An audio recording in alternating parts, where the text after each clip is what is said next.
అందరికీ నమస్కారం అండి. Welcome back to my channel Chandu comedy vlogs. ఈ వీడియో ఏంటంటే జలంధరుడు అనే ఒక రాక్షసుడు ఉన్నాడని, అతని కథ అసలు శివుడి వల్లే ఎలా పుట్టాడు, శివుడి చేతిలో ఎలా మరణించాడు అన్నది ఈ వీడియో అండి. ఈ కథ ఇప్పటివరకు ఎవరికి తెలిసి ఉండదు. ఈ వీడియో చాలా ఇంట్రెస్టింగ్గా ఉంటుంది. వీడియో చివరి వరకు చూస్తే మీకు అర్థమవుతుంది. వీడియో చూసి వెళ్ళిపోకుండా లైక్ చేయండి. ఇంక వీడియోలోకి వెళ్ళిపోదాం. శివుడి వల్లే పుట్టి శివుడి చేతిలో మరణించిన జలంధరుడి కథ వృత్తాంతం. దక్షయజ్ఞ సమయంలో సతీదేవి యోగాగ్నిలో భస్మమైపోయింది. ఆ మాటలు విన్న ఈశ్వరుడు విరాగి దేశాల వెంట తిరిగి చివరకు హిమాలయ పర్వతాలలో తపస్సు చేసుకుంటున్నాడు. ఈ లోపల వజ్రాంగుడికి తారకుడు జన్మించాడు. అతడిని సంహరించడానికి పార్వతీ పరమేశ్వర్ల వివాహం జరగాలి. వారి కుమారుడు కుమారస్వామి చేతిలోనే తారకాసురుడు మరణిస్తాడు. పరమేశ్వరి పర్వతరాజు ఇంట పార్వతిగా జన్మించింది.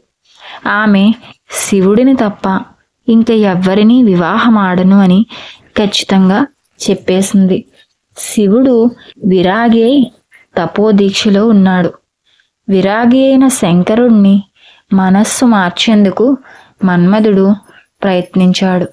శివుడికి ఆగ్రహం వచ్చింది. ఈశ్వరుడి కోపాగ్నికి మన్మధుడు భస్మమైపోయాడు. మన్మధుడిని భస్మం చేసిన తరువాత మిగిలిన శివుడి నేత్రాగ్ని సముద్రంలో పడింది. అప్పుడు పెద్ద శబ్దం వినపడింది. ఆ శబ్దానికి లోకాలన్నీ గడగడలాడిపోయాయి. భయకంపితులైన దేవతలు బ్రహ్మ దగ్గరకు పరుగున పరిగెత్తుకు వచ్చారు. బ్రహ్మదేవుడు దేవతలను వెంట పెట్టుకుని సముద్రుడి వద్దకు వచ్చి ఆ శబ్దం ఏమిటి అని అడిగాడు. అప్పుడు సముద్రుడు శివుడి నేత్రాగ్ని సముద్రంలో పడిన సంగతి వివరించి ఆ అగ్ని నుండి ఒక బాలుడు జన్మించాడు. ఆ బాలుణ్ణి చూపించి అతడికి నామకరణం చేసి జాతకం చెప్పమని అడిగాడు సముద్రుడు. వీడు జలాంతర్భాగాన నివసిస్తున్నాడు కాబట్టి జలంధరుడు అని నామకరణం చేశాడు. వీడి నామధేయము వీడి లోకకంటకుడు అవుతాడు. ఈశ్వరుడి చేతిలోనే మరణిస్తాడు అని చెప్పాడు బ్రహ్మ. ఈశ్వరుడి క్రోధాగ్ని జ్వాలల నుండి పుట్టినవాడు కావడం చేత తమోగుణ ప్రధానుడైన వాడు రాక్షస కృత్యాలు చేయడం వలన రాక్షసుడైనాడు. ఈ రకంగా జలంధరుడు అసురుడైనాడు. క్రమేణా పెరిగి పెద్దవాడైనాడు. గొప్ప తపో సంపన్నుడు. యుక్త వయసు రాగానే కాలనేమి కుమార్తె బృందను ఇచ్చి జలంధరుడికి వివాహం చేశారు. ఒకనాడు జలంధరుడు కొలువు తీర్చి ఉండగా రాక్షస గురువైనటువంటి శుక్రాచార్యుడు అక్కడికి వచ్చాడు. వచ్చిన ఆచార్యుడిని సగౌరవంగా ఆహ్వానించి విశేషాలు ఏమిటి అని అడిగాడు దానవేంద్రుడు. పూర్వకాలంలో దేవతలు రాక్షసులు కలిసి పాల సముద్రాన్ని మదించారు. దానిలో నుండి ఉచ్చైశ్వర్యము పుట్టింది.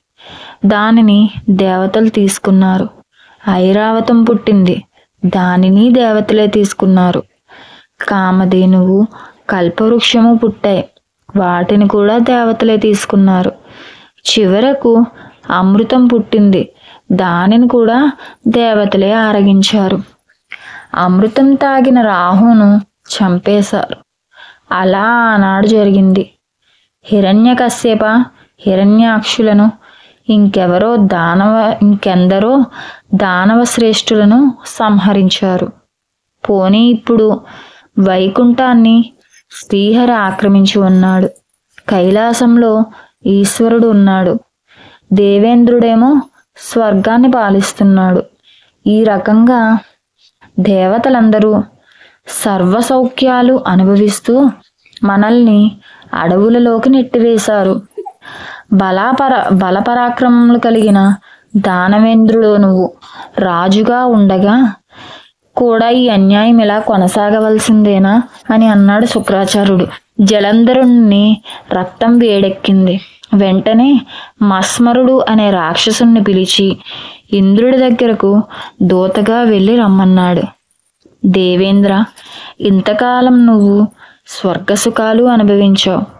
ఇక స్వర్గాధిపత్యం దానవేంద్రుడైన జలంధరునకు ఇవ్వు, లేకపోతే యుద్ధం తప్పదు అని అన్నాడు మస్మరుడు అనే రాక్షసుడు. ఇంద్రుడు పగలబడి నవ్వుతూ, ఇంతకు ముందు ఎంతో మంది రాక్షసులు పుట్టారు, వారందరినీ విష్ణుమూర్తి సంహరించలేదా? ఇప్పుడు అంతే, జలంధరుడికి చేతనైతే యుద్ధం చేసి స్వర్గాన్ని గెలుచుకోమను అని అన్నాడు. ఇంద్రుని మాటలు విన్న జలంధరుడు కోపాద్రిక్తుడై ముందుగా వైకుంఠం మీదకి దండెత్తాడు. విష్ణువు పారిపోయి మానస సరోవరం చేరుకున్నాడు. తరువాత స్వర్గం మీద దండెత్తి స్వర్గాన్ని ఆక్రమించుకున్నాడు జలంధరుడు. స్వర్గాధిపతి అయిన ఇంద్రుడు అరణ్యాలకు పారిపోయాడు. దేవతల పక్షాన యుద్ధం చేసేవారు ఎవ్వరూ లేరు.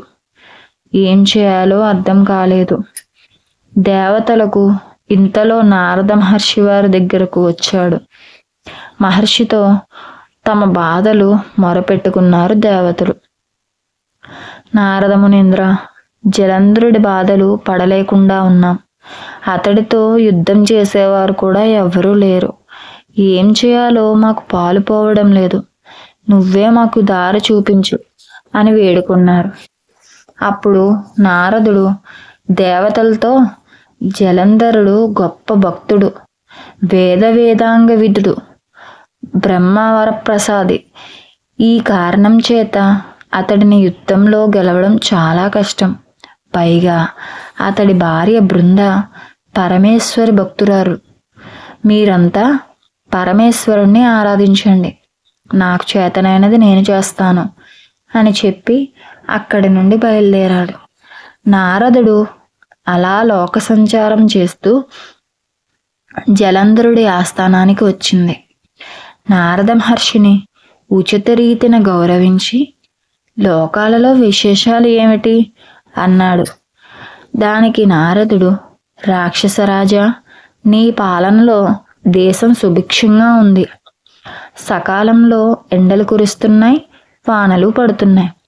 నువ్వు దేవతలను జయించావు, స్వర్గాన్ని ఆక్రమించావు, వైకుంఠం కైలాసం కూడా నీ కైవసం చేసుకున్నావు.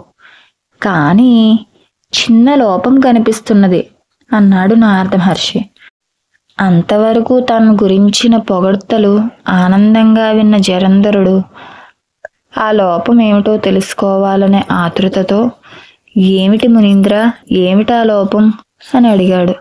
దానికి నారదుడు, అది పెద్ద లోపమేమీ కాదు.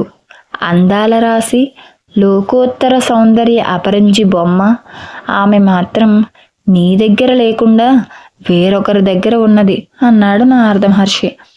ఆ మాటలు వినగానే ఆ స్త్రీ మీద వ్యామోహం ఒక పక్క, ఆమెను స్వాధీనపరుచుకోలేకపోయాననే అవమానం ఇంకొక పక్క పీడించసాగాయి.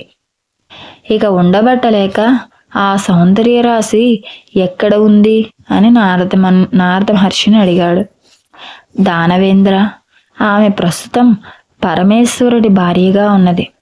అయినా పరమేశ్వరుణ్ణి జయించి ఆమెను వశం చేసుకోవడం కష్టమైన పనేమో. పోనీలే అంటూ కనిపించకుండా జలంధరుణ్ణి రెచ్చగొట్టాడు నారద మహర్షి. ఈ మాటలు రాక్షసేంద్రుని మీద బాగా పనిచేశాయి. వెంటనే పరమేశ్వరునితో యుద్ధం ప్రకటించాడు. ఒక పక్క యుద్ధం జరుగుతోంది. తాను శంకరుడి వేషం ధరించి కొంతమంది రాక్షసుల చేత మాయా గణపతి వేషం వేయించి పార్వతీదేవి దగ్గరకు వెళ్ళి శంకరుడు వచ్చాడని గణపతితో వర్తమానం పంపాడు. యుద్ధం జరుగుతుండగా శంకరుడు ఎలా వస్తాడు అని అనుమానం వచ్చిన పార్వతీదేవికి రాక్షసుల నిజస్వరూపం తెలిసింది. దానితో వారు అక్కడి నుండి వెళ్ళిపోయారు. అప్పుడు పార్వతీదేవి విష్ణుమూర్తికి వర్తమానం పంపి, జలంధరుని భార్య బృంద మహాపతివ్రత. ఆమె పాతివ్రత్యాన్ని కనుక పాడు చేయకపోతే జలంధరుడు మరణించడు. కాబట్టి నువ్వు వెళ్ళి ఆ పని చూడు అన్నది పార్వతీదేవి. బృంద దీక్షలో ఉండి పరమేశ్వరుణ్ణి ధ్యానిస్తోంది. విష్ణువు జలంధరుడి రూపంలో వెళ్ళి ఆమె పాతివ్రత్యానికి భంగం కలిగించాడు. పరమేశ్వరుడు పాశుపతంతో జలంధరుణ్ణి సంహరించాడు. ఇదండి జలంధరుడి కథావృత్తాంతం. శివుడి వల్లే జన్మించిన శివుడి చేతిలోనే మరణించాడు జలంధరుడు.